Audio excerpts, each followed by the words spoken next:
Hey, how's it going, everyone? Alex here with another review. I'm going to be talking TV and movies today. First up is the mid-season finale of Walking Dead, which was last night, and bravo, bravo! You couldn't have figured out a better way to end the mid-season than this. This was the best episode of the series. I shit you not. I mean, this episode, right from the get-go, you knew it was going to be special because they were going to do a mid-season finale. They had to leave the audience with something that was going to make them talk about the show and talk about where it's going to go from here. And job well done. Really liked the season so far.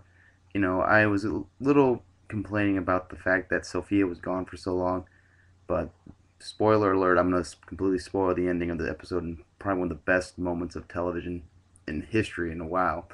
Turns out Sophia was a zombie the entire time, and that she was in the barn where Herschel was keeping the zombies. And I gotta say, that reveal at the end of the episode was probably the most heartbreaking, dramatic moment of the series so far, and that is just wonderful job. Totally justifies the fact that Sophia was missing and they couldn't find her forever. Makes up for the entire season basically. Out the whole season was basically redeemed with this episode because of the just basically it was the whole build up to this big reveal and this big disappointment that they couldn't save her. But I love the episode just because they continued the Daryl story, like Daryl becoming a changed person because like he wants to save Sophia because he feel like it's like the only thing he really has to do right now.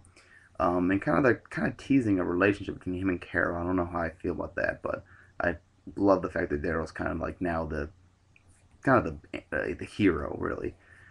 Shane and Dale continue to have their gripes. Basically, Dale knows what kind of guy Shane is now, and Shane's not even denying it. He's accepting the fact that yeah, he's a bag. He's an asshole, and that he's perfect for this world and he's cut out for it.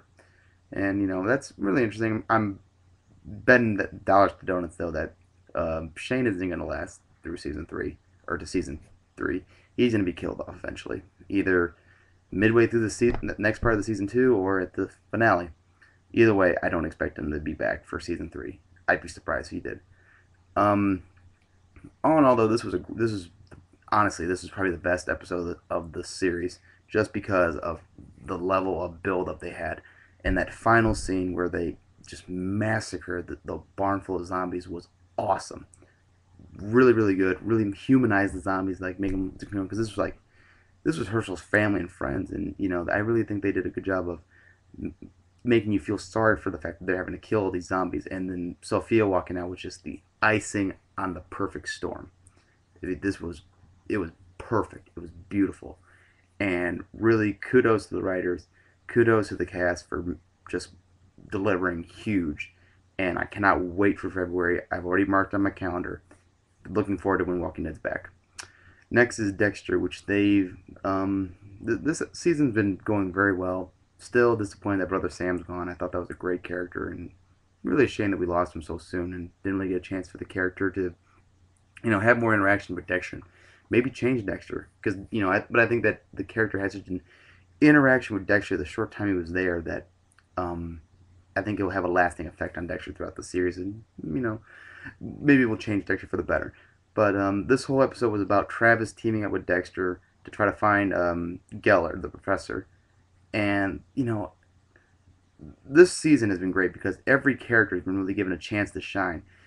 Masuka is given a chance to kind of show that he's more again he's still the smart guy, but he still can be funny. Jamie Batista's sister and the guy she's dating, I can't remember his name right now.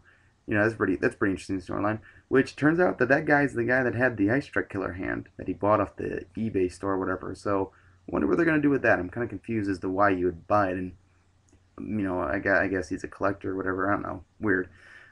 Deb continues to be turning into this new Deborah. There's more. Looks like she's gonna be more of a, you know, I don't give a shit what people think. I'm gonna take care of myself.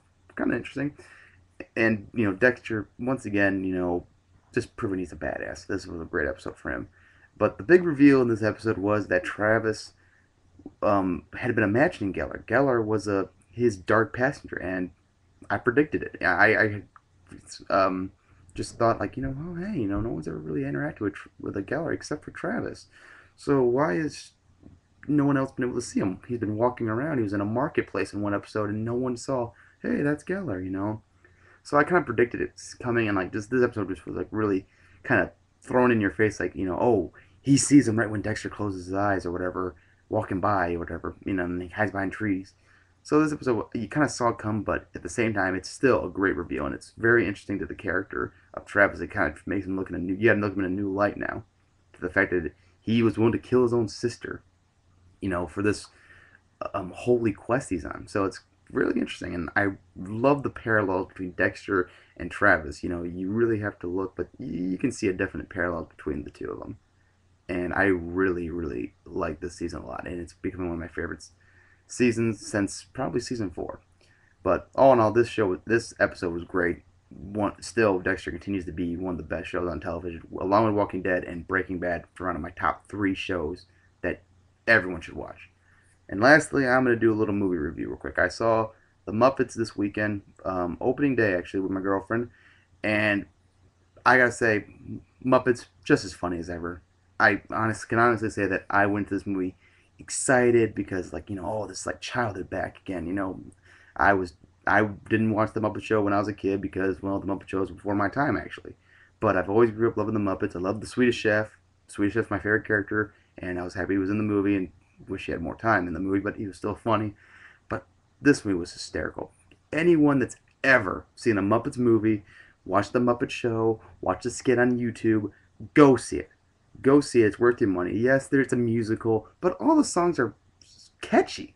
Like, I'm not a big fan of musicals, and I love this movie. I thought the music rules were great. The musical numbers were great. The only request I would have is this.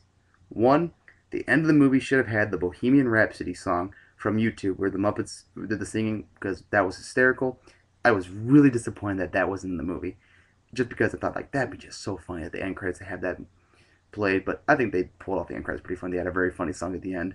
But honestly, it was an amazing movie, highly worth your money, better than Twilight. Breaking Dawn got the best opening box office number this weekend or whatever again with like 40 something or whatever. Muppets didn't came in second. That's bullshit. Muppets are better. Okay, go see it. Let me give my ratings now. Walking Dead mid-season finale. Give it a 10 out of 10. Perfect episode. Best episode in the series. Watch it. Watch the whole series. You owe it to yourself to check this show out. Okay, it's not just about zombies. It's a character-driven show. It's one of the best shows on television. Dexter, I give it an 8. Great episode, and just cannot wait for the season to be over just to see what the final climax is. And Muppets, I give that an 8 as well. Worth your money. Go see it. Take your kids, take your wife, take your girlfriend, take your boyfriend, take your cousins, whoever. Go see the movie. It's funny as hell. You'll love it. Alright, that's it for now. Take care.